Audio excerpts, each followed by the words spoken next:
So guys, nahiwa na natin yung isda, no? Magsaba tayo. Ito yung isdang pula.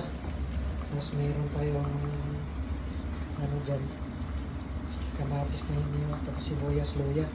Tapos dahon ng sibuyas. Tapos itong pinapakulo natin. Yan na natin to. Ilalagay natin to.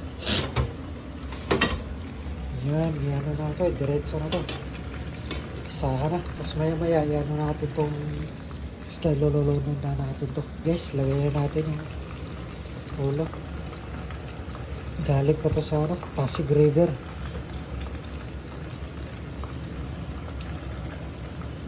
Galing Pasig River.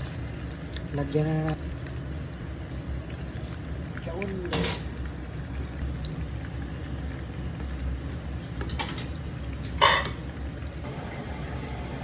Tikman natin sa mga guys.